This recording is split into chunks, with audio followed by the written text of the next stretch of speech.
Thanks a lot for joining us this morning, Jezza, and taking the time to speak with us. We really appreciate it. What can you tell us about? I guess we can start by you telling us who you are, what you do. Okay, hi everyone. I'm Jezza. It's always a funny one introducing yourself to heaps of people on over virtual, but these day and age, this is how we've been doing it lots lately. So it's really nice to be part of your meeting today, and thanks for tuning in. I hope that I can give you a few little insights into a little bit about me and a little bit about what I've done.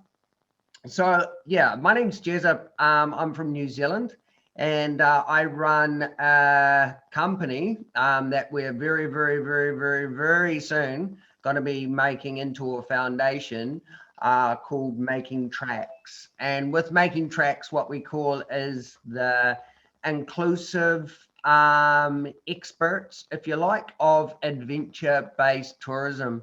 And it's about opening opportunities to anyone and everyone really. And you know, myself, I've got quite a massive background in the outdoor industry. I've had two worlds, two lives, if you like. So half of my world, I was an international guide.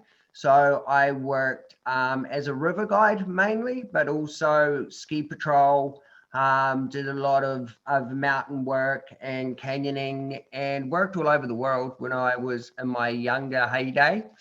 I had about 15 years of traveling internationally, running big rivers and running all sorts of awesome places right through from Canada. I lived in Whistler for a while. America. I lived in Ashland, Oregon. Honduras. I lived in down near La Ceiba in the Pico Benito.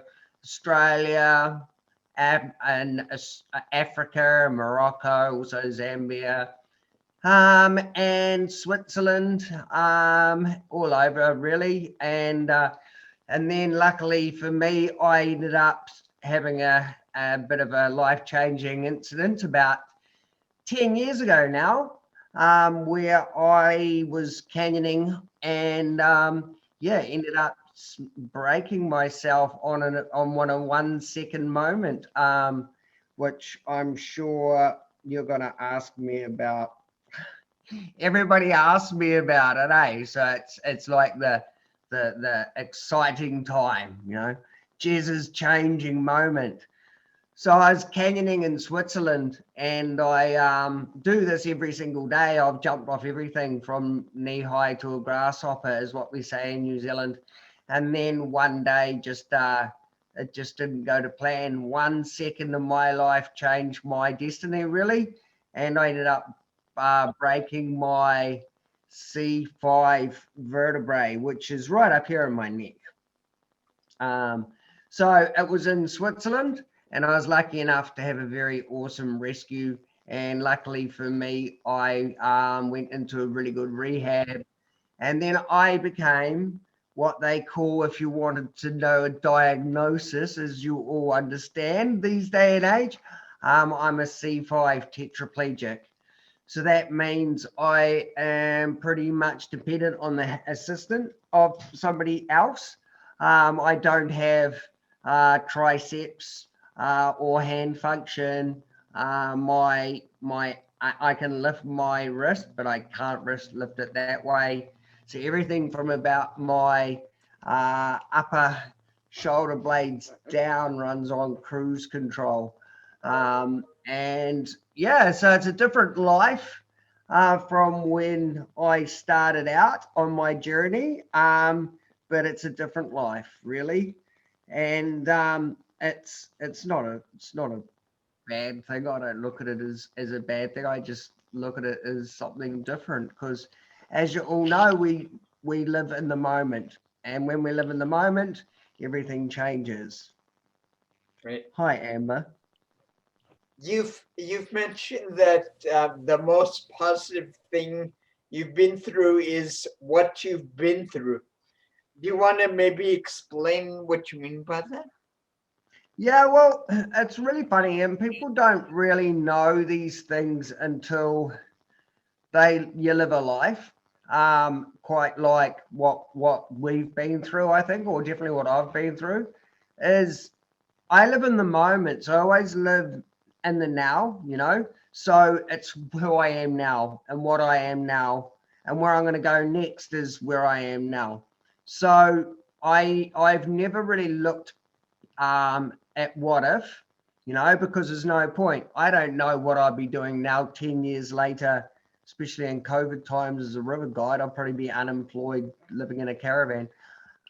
So it's for me to have a life that's changed, and I've been put into situations where everything's been a challenge.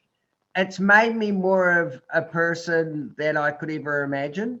And it's given me opportunities more than I could ever know. And I've met more people and been more humbled, and just, you learn a lot more about yourself going through a life like what I'm going through or what other people have gone through, because we live it every day, all day. And it's a very, it makes you a pretty solid character, and it also gives you opportunities that you never thought were possible. So that's the reason I sort of believe in that way, Mark, if that makes sense. Yeah. Um, can you walk us through how you started making tracks? Yeah, well, this is a goodie. So when I had my injury, I had over 15 years of international experience as a river guide and traveler, and all these experiences. And when I had my injury, I was like, how am I going to stay in this industry? So I looked into the outdoor industry, firstly in New Zealand, and had a look at what opportunities there were. And I was quite blown away at the lack of possibilities and opportunities. I actually, I wrote a lot of fun emails going, me and my mate's going to show up and going to do this and that. And then people would book you in. And then I'd send back saying, oh, yeah, by the way. And I was quite amazed that there was still quite a denial or misinformation or all these sort of things. And because I now had, and this is whilst I was still in Switzerland, whilst I was in rehab. And so I was like, okay, I know that, there's a need for this. So that's when I sort of came up with the idea and the name and all that sort of thing. And then from there, I sort of went, um, when I got back to New Zealand, I went to all of my mates for a start, and opened up all of the fun things that I used to do. So first things I did was probably the hardest.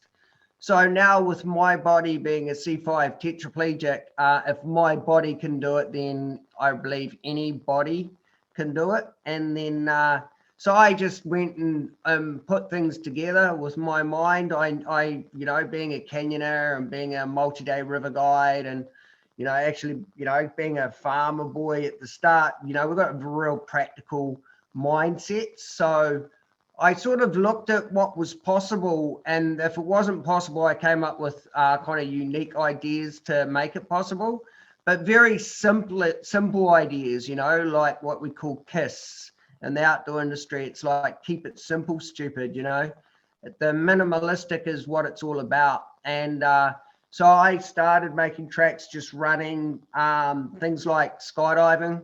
You can chuck a brick out of a plane, it's going to fall. It's very easy. Paragliding, rafting, doing multi-day trips on rafts, and then working out, you need special harnesses. You need harnesses to lift your legs when you're landing paragliding or skydiving. Then I have to think about pressure, what pressure you want to to realize, what seats you need. Then you have to worry about abrasion, then you have to worry about camping, then you have to worry about, all of the different ideas, and then using toilets, and, to being able to do things in the wilderness, and everything sort of, I put my body into every situation. And then, over the years, everything slowly evolved. I didn't open making tracks thinking it was going to go as far as it is now. I just took everything one step at a time. Like I said before, everything is in the now. So back when I started, it was just coming up with little ideas of how to change things. And we made harnesses for rafting. We made harnesses for skydiving. And we ended up making buggies for paragliding, and over the time everything evolved. And then I did some crazy things myself to see what the possibilities were. And from that point, I ended up I went back traveling. One of the biggest things I think which worried me after my injury was not being able to do what I did beforehand. And then I quickly worked out that it's a different world, so you can still do everything that you are passionate about, and you can still do everything that you enjoy, but you just do everything differently. And so I started traveling again because I had families in lots of places overseas. So I went back, and straight away, really, I came back to New Zealand where I had to start everything again. And then from there, I ended up going back to Europe again, straight after the next winter, because I like my earth like my eggs, sunny side up. So I just kept on going summer, summer, summer, summer, summer, and didn't really do any winters, which was difficult, because now I'm dependent on the help of others. And this is where the tricks of the trade sort of came in. Just because I am quite an outgoing person. So I would be, rather than, if I look at some stairs, I don't go, oh, I can't go upstairs. There's thousands of people on this planet, and some places there's way too many. So you just go, hey, bro, here's a hand up the stairs, Hey, it's just that simple. If you want to go into a swimming pool, hey, bro, just ask some stranger. I call it education. Even when I get in and out of my car sometimes, I've got slide boards and all these sort of things that can make it easy for me. But if I see somebody strong walking past my car, I'm the kind of person that'll just go, excuse me, to some stranger, oh, can you give us a hand to get in my chair? That sort of thing. I have the idea that if I'm afraid of getting asked for help, or if I'm worried about what other people think, or if I'm worried about bits and pieces, then I'm going to miss out. And I'm not the kind of person that likes to miss out. So yeah, from that point, that's why I found getting back out and getting in amongst the travel and in amongst all the adventure-based things was, real, for me, pretty damn easy. Have you ever worked with anyone with brain or movement disorders like Parkinson's, Ataxia, MS? There are a bunch of others. Yeah, man, all the time. Yeah, heaps and heaps and heaps. And like hardcore, you like with making tracks, so going back a few steps. So firstly, with my company, what I do is I go into a business, and what I believe is diversity is the only thing all humans have in common, So I believe that any person can drive into or go into an activity and do it. And it's real simple, it's about treating the person as the person. It's about what we call advanced customer care, and it's also about education. So for the way that I open a business, is because I work a lot with the businesses. So I go into a business and I open it. All I say is it's like four magic words, It's education. That means we're educating the company. It's information. So it's providing the appropriate information that anybody needs to be able to do the activity. And so that's like whether it's the directory that we have, it's all the basic things that, I can work out whether or not if I want to do the trip, for example. And then it's cooperation, and that's between me and the company and the client. And then it's adaptation, but only if it's needed.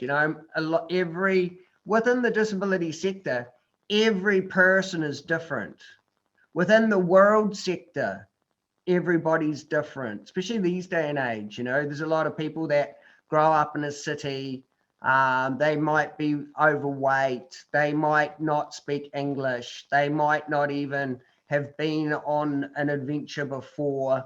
So everybody, you start from scratch. It doesn't matter if they have what we call a disability. Everybody's got a disability.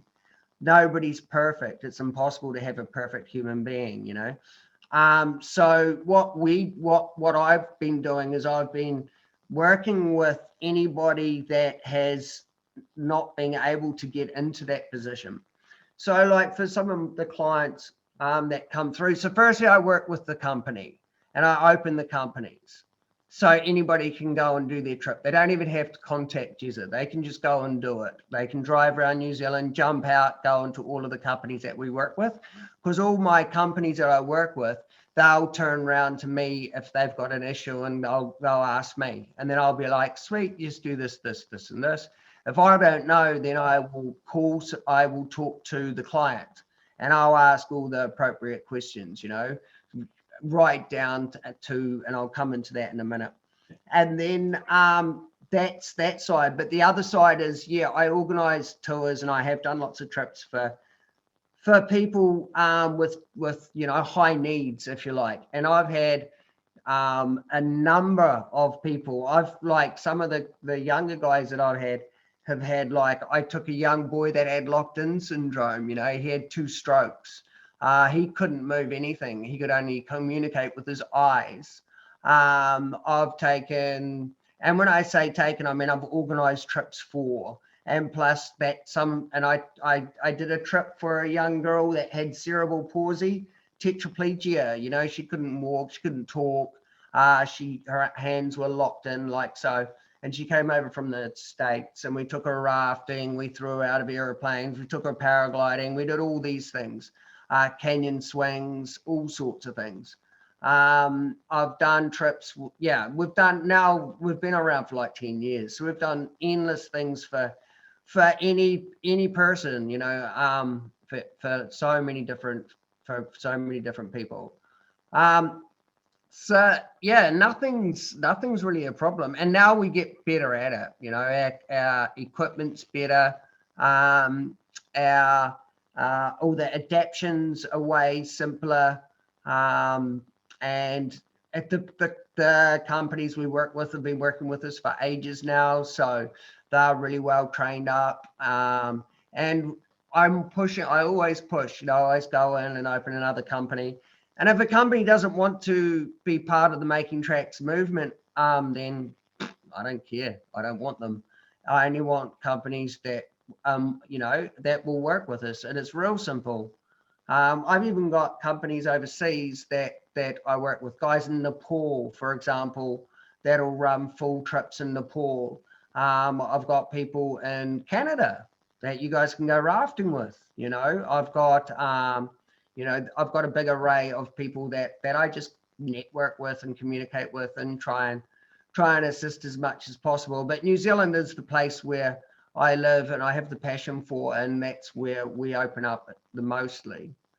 And I've done all of these through the idea, because what people these days, they talk about accessible tourism and they want flat roads and paved streets and hoists, and they're dreamers. I'm sorry, but it's like, nah.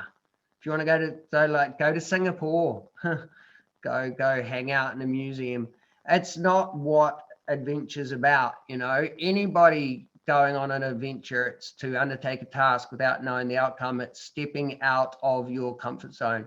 You know, it's about growth. It's about learning about yourself. It's about learning about other people. And if you're staying in your comfort zone, then you know you may as well stay on your couch. It's not what life's about. You know, you only grow if you get to experience stuff that you've never experienced before. So that's where making tracks sort of comes into it, really, I think. Does that make sense? Yeah, that makes total sense. So given all these different types of people, right, which like you said actually have something in common in that they're all different, right? Um, is there one common assessment that you do to judge their readiness to go through an adventure?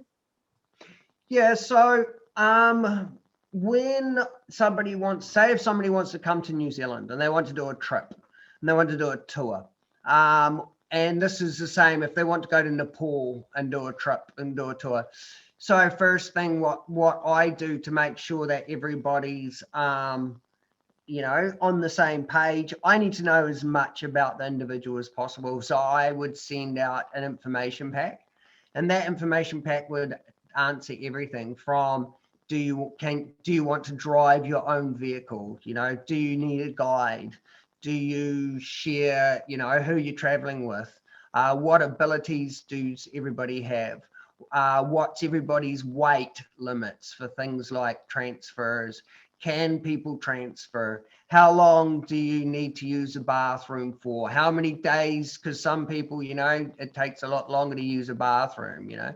How many days, how many days a week do you need to use the bathroom?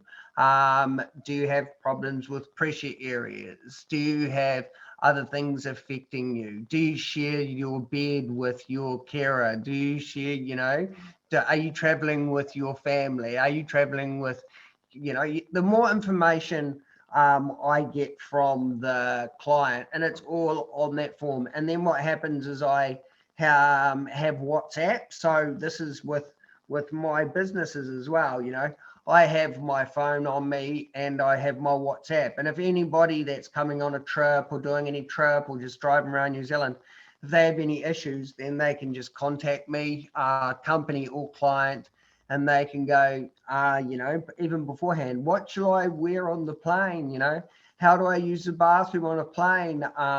You know, what clothes should I bring? You know, do I need an extra wheelchair? Do I need, you know, like at the moment I'm helping an Indian guy come to New Zealand, and he had polio, for example, so he doesn't necessarily need a lot, but he needs a bit of help to get around. So he needs a guide. You know, can he drive? Yes, he can, but he doesn't want to do it by himself. So I would organize maybe somebody else in New Zealand that wants to do a trip, so it's cheaper for them.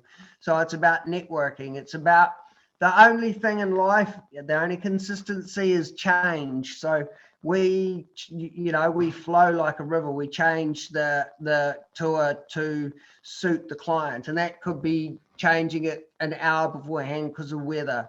It could be, you know, we're working consistently and consciously and knowing exactly what's going on, and we can organize anything, you know, if the client needs it, because I fully understand everything I'd like to think, and if I don't, you know, I'd investigate it and work out what that client needs, because it's about being aware of the person. And I think this day and age, especially now with when travel comes back again, it's called what we call incentive traveling. So people will go to places where they feel welcome, you know. They'll go places where they feel that people want them there, that they feel like they really want to have an experience. And I think that the industry is starting to wake up to this as well. You know, it's not about what we call supermarket rafting, where people just show up and get the same safety talk every day and hop in the boat and let's get you down the river as fast as possible because we've got another trip happening in another 2 hours time, and we're just trying to make huge amounts of money because, you know, that's the old school way of thinking and the old school way of doing things, you know. So, you know, everything's changeable, and everything's possible, you know. Like, for example, my body, I did the Mongol rally just to prove a point to myself, where I went from London to Mongolia and then back through Russia with some mates, you know, and 36,000 kilometers. And we camped everywhere, you know, in the middle of the Kazakhstan deserts and in Mongolian mountains and all the way through Russia, and went places where people with my abilities just don't exist. But I found it really simple and easy, you know, because of knowing the change. So it's about trust. It's about trusting yourself. It's about trusting people around you. It's about making sure that everything's possible and it works, because it does. Um, what advice would you give to someone who really wants to, someone with a disability who really wants to travel, but maybe is apprehensive of taking that first step? Yeah, well, the thing with myself is I've been extremely lucky to be able to spend half my life very able-bodied, very independent, and I traveled everywhere and anywhere continuously for so many years. So I had that confidence previously. So when it came time for me to step out with my new world and my new life, I think that at the start, even I was apprehensive. Um, but as soon as I got out, I was just like, it's easy. It's easy. It's really, really easy. And people are beautiful wherever you go. And everybody's willing to help, you know. And everybody, you know, there's good people, there's bad people, there's weird people, there's happy people, there's people everywhere. But the most important thing is there's people out there that will always be willing to lend a hand. So it's just taking that first step and just going for it. You know, it's adventure. It's about making an adventure. It's not hard. It's very, very simple. And this day and age, you know, you've got a lot of different networks. You've got a lot of different places. You've got a lot of, you know, you've got all your online information. But there's a lot of crap out there that you don't want to trust. You know, you want to go with people you trust. You want to investigate a little bit, but you just do it, you know. I always say take cautions. So me, I need medication, I need catheters, I need toilet chairs, I need all these sort of things. But it's about keeping it all very simple. You know, not chucking all your medication in one bag, because if you show up in a country and your bag's not there, then, you know, things can get a bit dire. It's also, you know, so you want to be prepared, but you want to just take that risk, you know, Right. because everything works, Mark. Do you know why it works? Um, just because we were, just because we want it to work, or we're hoping, we have some hope that it'll work. Yeah, I was just going to say, because it has to, Yeah. because, you know, you're Right. out there, you're doing it, you know, it's, you know, it works. People, when they travel, um, it's, yeah, it's about the experience. It's easy. It's really, really, really simple to do. And you meet so many beautiful people. You try so many different things, the smells, the tastes, you know, it empowers you. It makes you, you know, it gives you what we say, it's the only thing you can spend money on that makes you richer, is to undertake an adventure, you know. And the main thing is knowing that anything you put your mind to is possible. And just, yeah, don't procrastinate, don't put it off, because the longer you, and I've found this quite a lot with a lot of the clients that I've taken, that the longer that people just think that they want to do it, then you think about it, you think about it, you think about it, and it gets more difficult. You know, it's just about, it's like standing on that diving board. The longer you look at the water below you, the harder it's going to get to jump off of it. You know, it's just it's just about going and venturing out and doing it. And once you do it, then you'll find that it's really easy. You'll have few weird experiences. If you don't, then it's not adventure. And there are some funny characters out there that you'll run into, and that's all good, But just remember, it's about the people around you. It's the people that you initiate yourself with, and it's about that experience. So, yeah, no, it's a piece of cake, mate. Yeah. Do it. It's Get good. amongst it. If anyone wants to reach out to you, maybe if they have questions, how do they do that? Oh, it's easy to reach out for me. Just go to just Google Making Trax with an X. So it's all one word or even two words. It's .co.nz, right? It is .co.nz, yeah, but you don't even have to do that. I think Making Trax comes up if you just Google Making Trax and then put inclusive tourism, then it'll come up definitely. Making Trax is going to be changing very soon. I'm opening a foundation where we're going to be doing it more and the idea rather, I've been running it as a business for many years, and now we've decided just to, because I don't pay myself anyway, so we're making it into a foundation where we can offer a lot more, and so it'll be Making Trax still, but it won't be .co.nz. It'll be like .org.nz or something. Right. So that's why it's always good just to put in Making Trax, inclusive tourism, and then you'll be able to go from there. Yeah. But yeah, if you've got any questions at all, just reach out. And it's way easier just to go on my website and stuff. I've got a WhatsApp number, so you can just send me messages via WhatsApp. I've got manky funny fingers. I can type and I do type, but it takes a while. So I'm more of a, I can just send a little message. You know what I mean? Hey, Mark, I sent you a message. Yep. I'm like, hey, how's it? Rah, rah, rah, rah.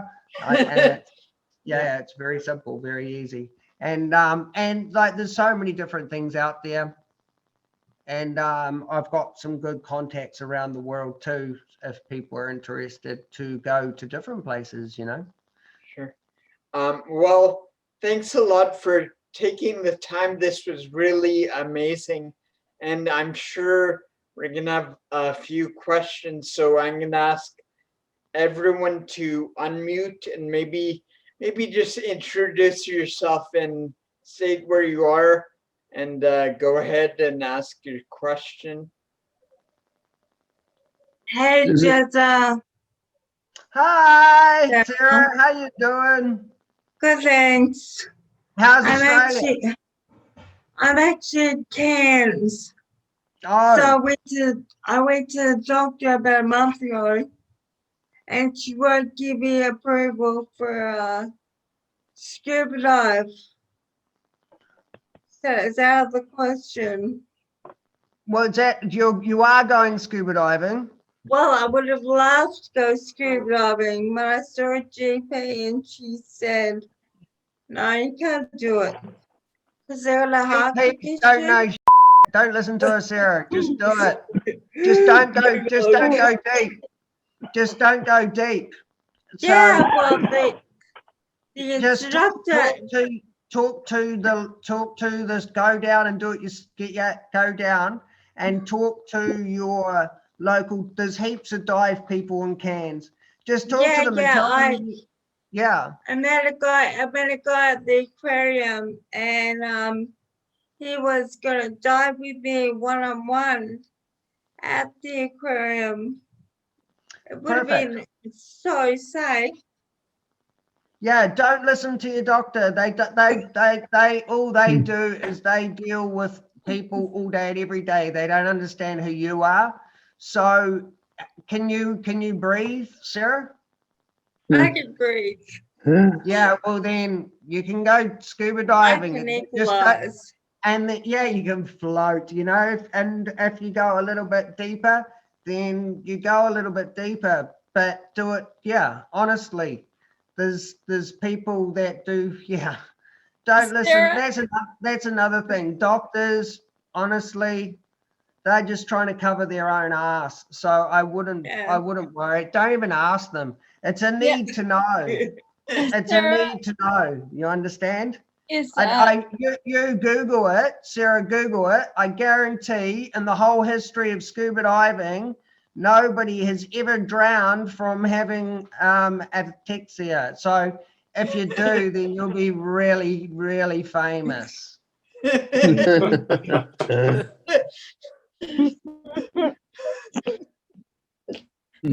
Sorry, Amy, you had a question? well, I was just going to make a comment to Sarah. Sometimes it's easier to ask forgiveness than to just ask for permission. Just do it, learn from it, and ask forgiveness later. Yeah, exactly. And then when you do it, it opens the mind of the outfit. It opens the mind of the person that's taking you. And then you will be like we call it moonwalking. You will be going where no woman has gone before, and then other people will follow in your footsteps, and then more people will go, and then it just opens up the opportunities. So Exactly. yeah, don't be worried about it, and definitely don't ask doctors. They're not experts. It's like with your paragliding, you're up in the air and you're free. I mean, you're under the water and you can move about. Yeah, totally. And it is very simple. And if you have a dive master with you, then it's really, you won't have a problem whatsoever. I've got a carriage dive master as well. Yeah, there you go. Do it. I want photos, okay? Yeah. No worries. I'll do that, Jezza.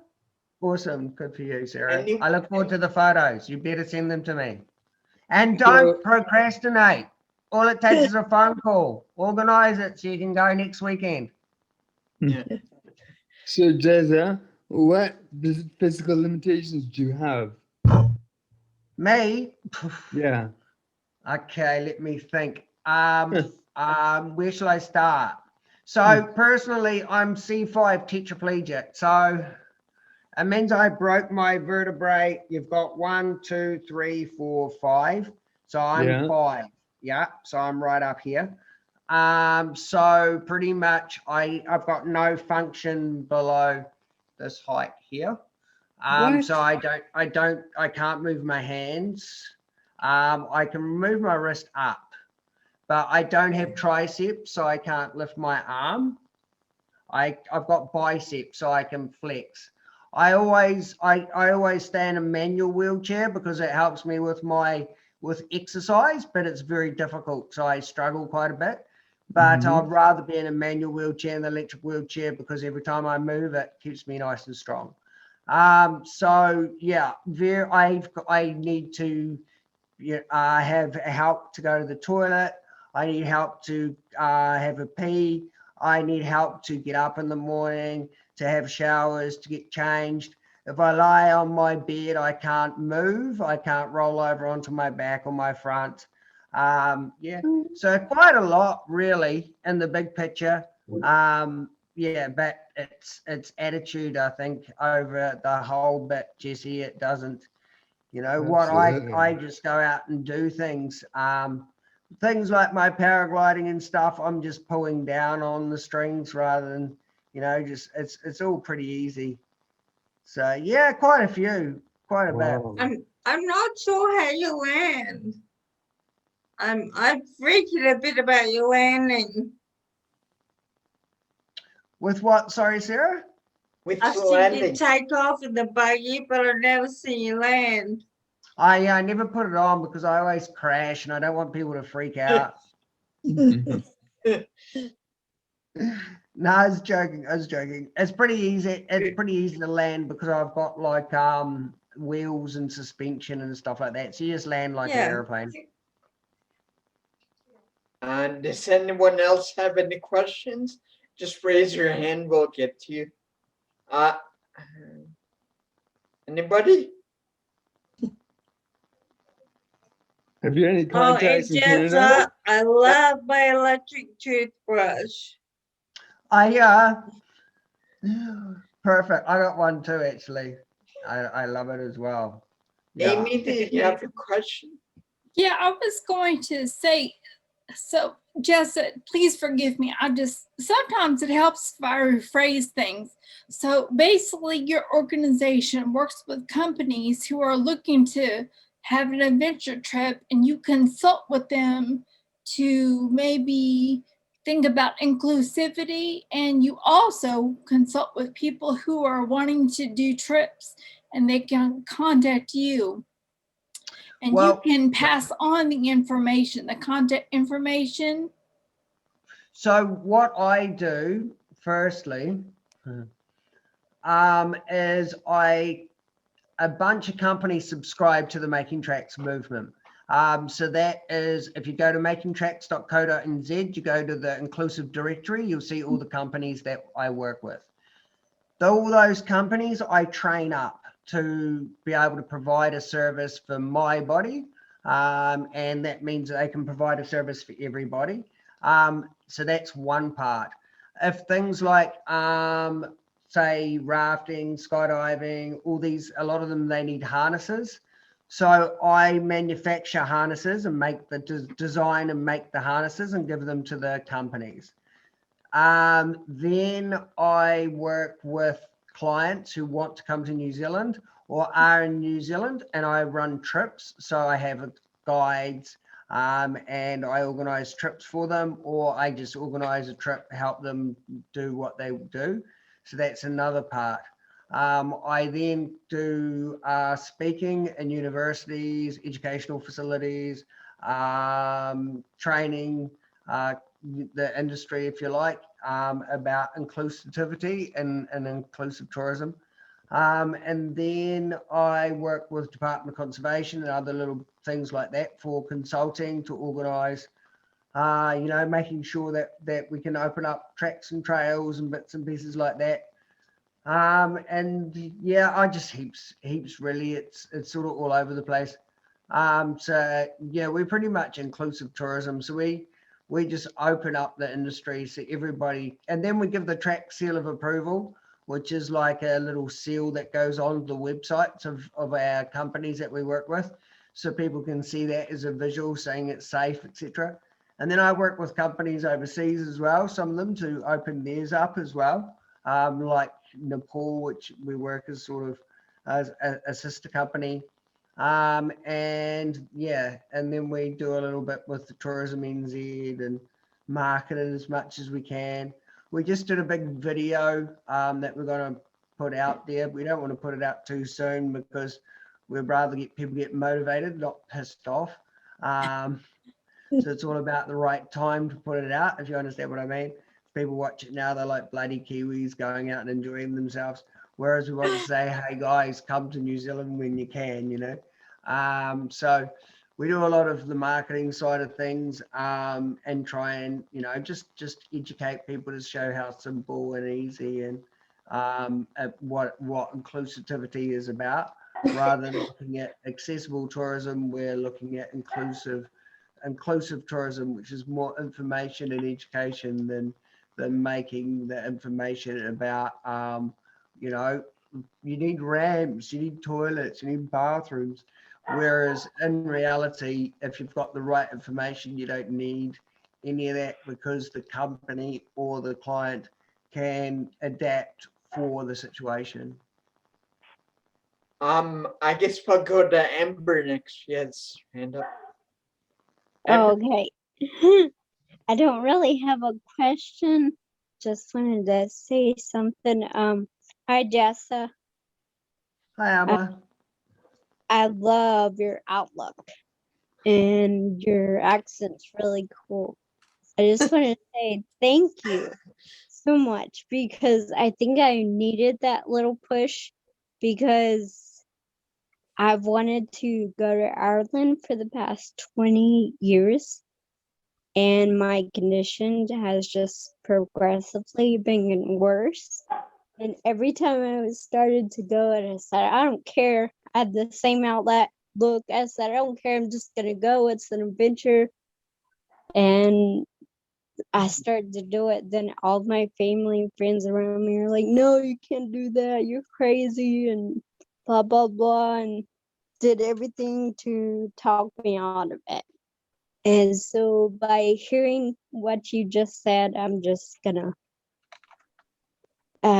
do it. I'm just gonna make all the plans, get everything done, and just do and say, by the way, I'm not gonna say anything to anybody until I'm like on the plane or going somewhere. So Yeah, I good for you, Amber. Good, and honestly, it's the way to do it. And one of the reasons on opening the foundation is because I was talking to during lockdown. I was talking to a couple of people, and I talked to this young lady who's really good at like she's doing a lot for making fashion within New Zealand, and Grace Stratton. She's a lovely girl. And I asked her why she doesn't go out and on an adventure herself. And she said that because she grew up with she grew up with a disability rather than like myself that has had both disability and non. And she says, well, it was impossible when she was a child. So she put it into the too hard basket. And that's where it stayed. And that was when I'm like, that's just wrong. Because everything's evoluting, everything this day and age, everything's changing lots. And for people to feel like they can't do something because of other people, it's not a cool thing, like doctors telling Sarah that she can't go diving, which is bullshit. Or your family telling you that you can't do something. Your family's not you, Amber, and what you understand is what you understand. I was listening actually last night to far out, what's his name? The guy that knew everything and was in a wheelchair. What was his name? Tell me.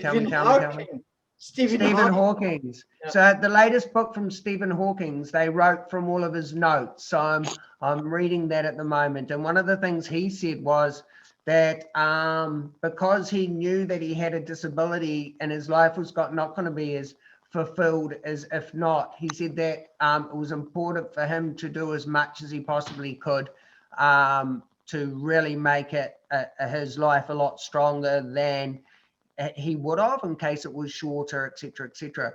So it's about getting out there and not putting off things, not procrastinating, and just putting the effort into you, and not listening to all of those old school negative thoughts of doctors and of family members, etc., etc. I've taken kids that their parents were so I took this little boy Hayden, and he was the one I was talking about. He had locked-in syndrome, an incredible child, and he had 2 strokes. So he was born pretty onto it, and then he had a stroke, and then he had another stroke when he was about 7 years old. And he was 12 when I took him on a trip, and his parents were amazing, but they cotton wooled him a lot. So even when I was saying, let's just strap him up and throw him off this bridge, or, put him in a plane, and his mum was just like freaking out, and I'm like, do you know the biggest problem of this situation? It's not your son, it's you. And she was like, okay. And then she actually saw the glow in her son and saw the eyes glow. And then she was just like, well, at the end of the trip, her biggest feedback for me was that she was blown away that the possibilities of what her son could do. And it changed her whole outlook on the way that she talks and behaves around her child. And that it's what we call victimization. People are always telling you can't do this, you can't do that, and it's like, I'm going to say it, but it's like, you're fucked. Nobody knows what you can do until you do it and fail. And the only person that can do something and fail is you. If you do something because somebody tells you can't do it, then it's not a fail. It's a fail of your strength, and that's what you have to overcome, is getting rid of the fail of strength and becoming the person that you want to do by just doing it and not listening to chatter on the outside. Well, I guess we'll sort of call an end to it right there. That was an amazing like 40 or 50 minutes. And I'm sure everyone got a lot out of that. So thanks a lot, Jezza, for your time. An absolute pleasure, Mark. And thanks, guys, for spending this time with me. Yeah, send me a message if you ever want any info. If you want anything, it would be a pleasure. Life's easy, and we're all having a massively awesome time. So let's keep it up. And thanks for the information about Ataxia. I've never even heard of it until Mark got in contact with me. So yeah, I'll spread the word as well. And yeah, get out there. Sarah is gone, but I want her to send me some photos of her. Oh no, she's in. I see her there. She's still there. Okay, tell her to put a thumb up. I want photos. We all do. Yeah. But okay. Thanks a lot, Jezza. And Thanks, have a Jezza. good rest. Thank you. Thank you. No Thank you very problem. much. Thank you, guys. Thanks a lot. Yeah. Bye. Yes. Thank you.